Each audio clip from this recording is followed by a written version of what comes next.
ও মাম্মা, তুমি ঘুমো যাবে না?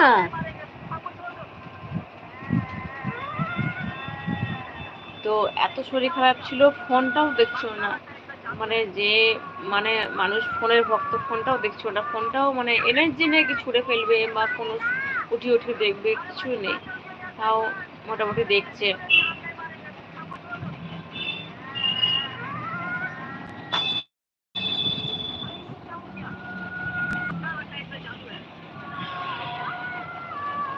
তো লাইট কমানো আছে, লাইট কমিয়েই দেখছে।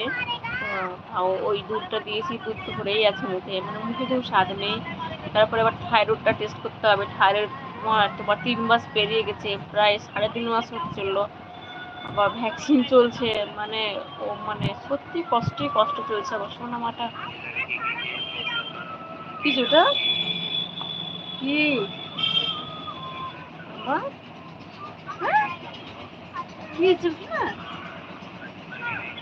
ও বাবা, কোথায় আছো তুমি? কোথায় আছো তুমি? আমার মাম্মাম যে কি যে বলছি কি জানি।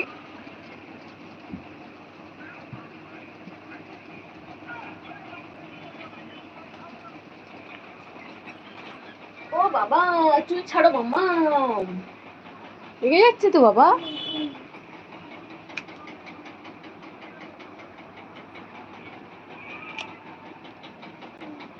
তো মাম্মাম দেখো আমার জায়গাটা উঠিয়ে নিয়েছে, উঠিয়ে দেখো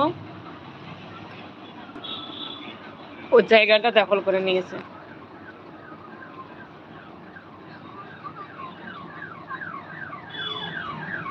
এবার নানি শুয়ে গেছে, নানি ক্লান্ত হয়ে গেছে। এই দেখো মাম্মা, কি গো?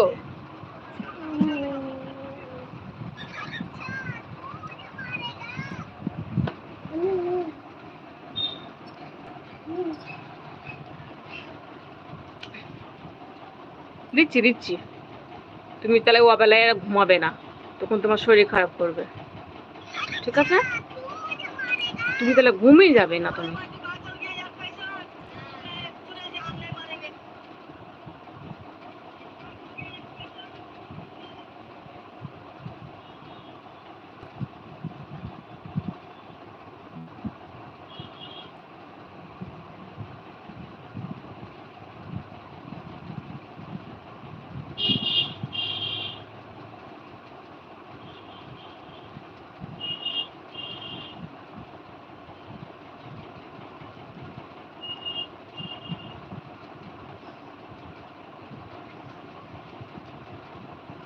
তো মাম্মাম যে ফোনে কি করে দিয়েছে আবার দেখি, মানে ফোনটা একটু সমস্যা।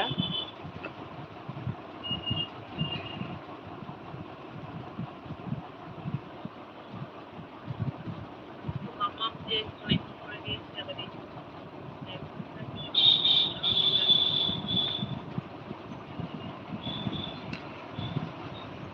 সমস্যা। তো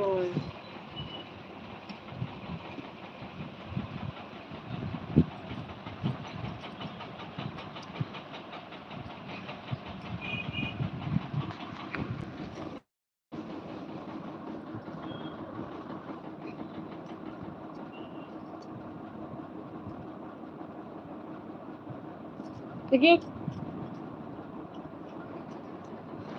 ওই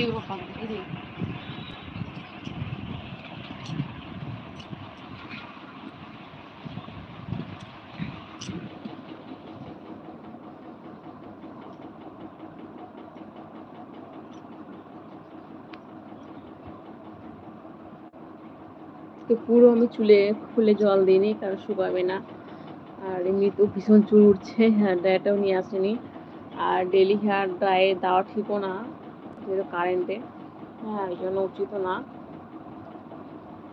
তো আমি হালকা করে এই করেছি, চুলে জল দিয়েছি, কারণ ভীষণ চুল উঠছে।